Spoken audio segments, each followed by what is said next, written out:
Mike Furchess and my wife Mary Jane Furchess back with you here with the Movie Guys. Thank you for joining in and watching the program today as we review the movie Paul, the Apostle of Christ, starring Jim Caviezel and James Faulkner. And we're talking some about that, but first of all, some good news, some potentially good news. There's a 90% chance, a really good chance, that we will soon be moving the program to Shocker Studios. We'll be doing the bulk of our recording. Wichita State University and their film school will be assisting in the program. They'll be using a 3-camera shoot, as well as using their students for editing, production, even maybe on occasion as a guest host to be with the program. So I want to thank you again for tuning in and give you that bit of good news as we are trying to get more and more so broadcast ready for television. We recently saw Paul, Apostle of Christ. Mary Jane, tell us about when and where we saw the movie at. Well, we saw the movie in Palm Springs, California. We were on vacation, and Mike had an advanced screener, and to take a break from all the activities we were doing out there, we sat down and watched the movie. Yeah. Movie stars Jim Caviezel. You may know him from The Passion of the Christ. He played the part of Jesus in Mel Gibson's production, which I did not realize is to this day the largest grossing independent film ever made, as I was doing some research for this review. He's also signed up, Jim Caviezel has, he signed up for a sequel to The Passion of the Christ. And some people, I had a friend from Kentucky ask me today, he said, how are they doing, how are they redoing that? How can they redo that? Jesus died, and well, here's how they're redoing it. They're starting the movie with the resurrection. The first movie started the week before the crucifixion of Christ, and the new movie that Caviezel has signed on to, they're being really tight-lipped about, starts off with the resurrection of Christ and continues, I think, for the next 40 days. Caviezel has said that he thinks that the movie, from the script and everything that he's seen in the production notes, that he thinks it will be the largest grossing film of all time. We'll see about that. But there's a television show that we also watched with Jim Caviezel and that we both liked a lot, called Person of Interest. And in my print review, I made mention Caviezel seems to play the same type of part. He's kind of a typecast actor. Maybe that's what he really is. But he's a mild-mannered, calm, collective, just kind of a quiet guy.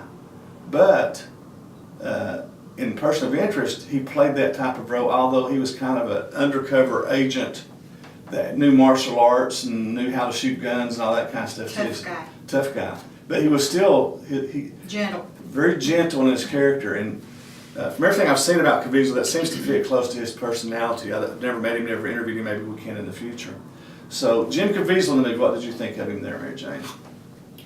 I thought he did a great job. I didn't know that much about what went on in Rome. I mean, I knew something, but not quite the extent that the movie shows that Paul suffered. Yeah, a lot of people may think Jim Caviezel does not play the part of Paul in the No. movie. Explain that.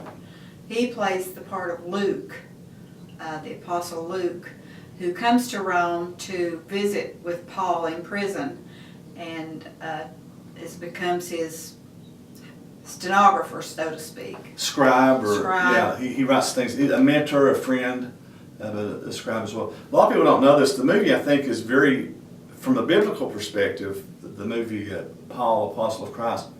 Like from a biblical perspective, it's very accurate. You see a lot of times scriptures being quoted in the context that they may have been used.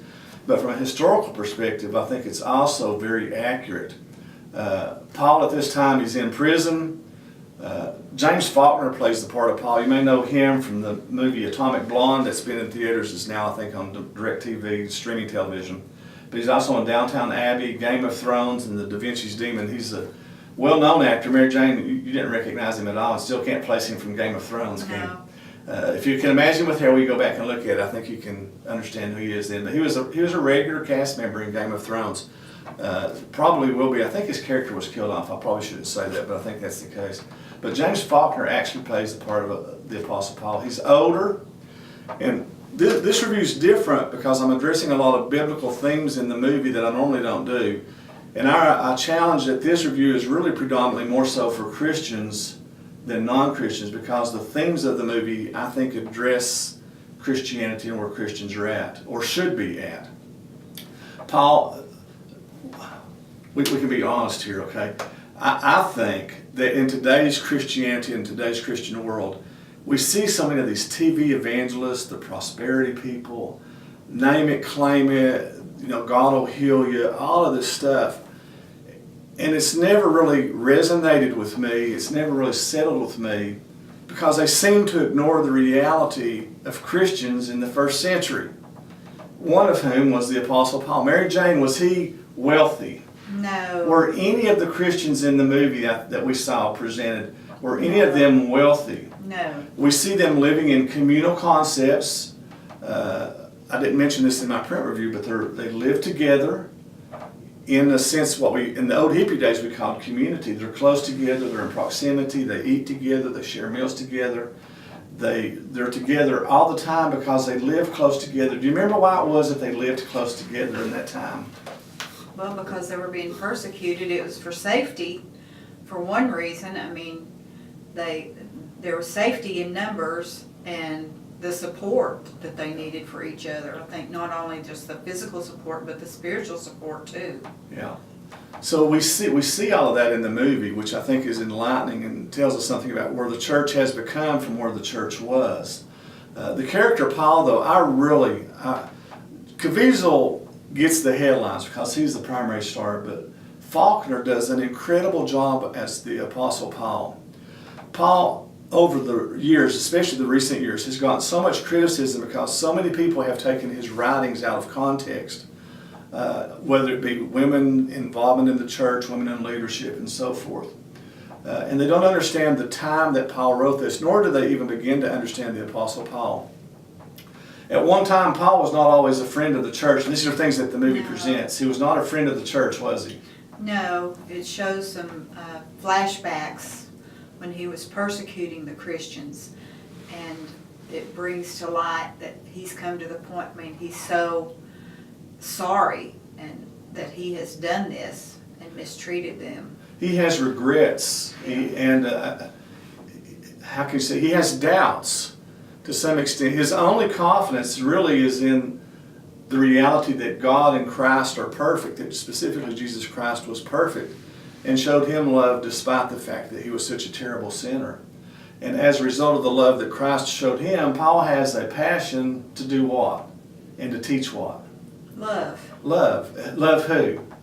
Everybody, even the Romans. It's amazing in today's world. I see politics, and I see Christians involved in politics, and they are so gung-ho, outspoken, and rebellious and everything of that nature. Yet Paul was one. If you read the Bible, it's clear, but the movie paints the picture really well. He went out of his way to show love and compassion even to those who were beating and persecuting him.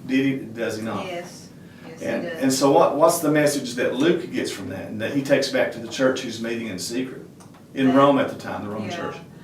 I think Luke gets the message that love, we are to love others, love our enemies.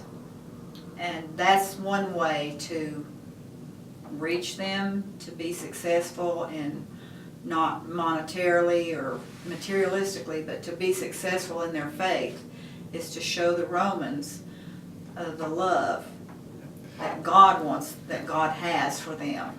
And again, this is one of those things that in my print review, which came out yesterday, there's already been a lot of debate on this. Even in regards to showing Rome, how outspoken was the early church? And that response, no matter what you think or say, is appropriate. Mary Jane, your thoughts in movie, as far as if you were to rate on a scale of 1 to 10, what's your thoughts? I would give it an 8 at least, minimum 8. Yeah. I thought it was well done, had a tremendous, powerful message, I think. For me it did. I hope it does for others. As Christians, we're called to love and forgive. And it's not easy. But we're called to do that. If we follow Jesus, that's what we're supposed to do. Yeah. I've been real critical in the past, and probably will continue to be so, of Christian-oriented films. The truth is, they're garbage. Most of them. I shouldn't generalize and say they all are. There's some good ones that are out there. Thankfully, Pureflix, as an example, has been doing some films recently that are pretty good. Samson was decent. A Case for Christ was decent. This movie is put out by Sony Pictures, and I think that they do a great job. The technical components, the cinematography, the acting, the lighting, the sound. This is a class grade A movie, and I wish that half of the Christians making film would follow the example of making excellence the way that Sony did in the making of this film. I get so sick and tired of people saying, well, what good comes out of Hollywood? It really ticks me off. First of all, there is no definition of Hollywood. Is Hollywood a place? Is it a location? Is it a thing? Is it a concept? What is it? There are good Christian people involved in all walks of life, whether they be plumbing, carpentry, movie making, or whatever. This is an excellent film. Is it perfect? I was a little bored at first, so I wouldn't say it's perfect, but I would say it's very good. I would agree on a scale of 1 to 10. I would give it at least an 8, and that's the final score that I'll give it is an 8, but it comes so close to getting a 9, it's unbelievable. And I challenge, again, Christians to watch this movie. I challenge them to watch this movie, and I want you to think about the things that Paul and that Luke in the first century church went through. We hear so many times, yeah, but that was Jesus, and he was different. Well, there is a reality to the truth that Jesus was the Son of God and could do things that were unbelievably difficult.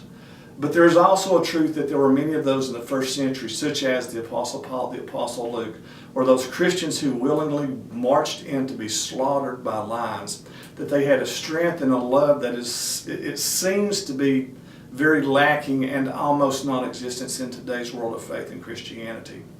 And so I challenge Christians that see this movie to think about that. And I know that's a little preachy, but this is a different kind of movie that I'm glad to review. And for non-Christians, it can be very educational for you too. I'm not going to force Christianity or Jesus down your throats. But from a historical perspective and from a reality of what Christians are supposed to be like, this is a powerful movie. And I'd strongly recommend it. Any closing words? Go see it. Go see it. It opens up in theaters tomorrow if you see the video today. March the 23rd if it's in theaters then, or by the time you see this, go see it. If it's on DVD, by the time you see this, get the DVD, watch it on streaming, Netflix, Amazon, or wherever it might happen to be showing. It's a film that churches should go to and talk about. And I challenge churches and people of faith to question and challenge the church to be the church that we see represented in this film. A church that comes together, lives together, supports each other, has a strong sense of community, but at the same time has an understanding of what it means to genuinely love your enemies. Because an amazing thing in this movie is that even Paul, the man that sends the Christians to death, Paul and Luke both maintained their love and a cordial relationship with him despite his actions of killing multitudes of Christians. Something to think about. That's it for now. I want to thank you for watching The Movie Guys. As a reminder, make sure you follow us on YouTube. Go to Facebook at facebook.com/The Movie Guys. Wichita Movie Guys. I'm sorry, it's facebook.com/Wichita Movie Guys. Follow us there. Subscribe to our pages. And again, I want to thank you for watching and hope you have a great and blessed day. And for all of those who are watching, one reminder as you go into the theaters, don't turn your cell phone down, turn it off. None of us who are going to the movies want to be hindered or bothered by your desire and your need to disrupt the movie-going experience for the rest of us in the theater. Until next time, see you at the movies.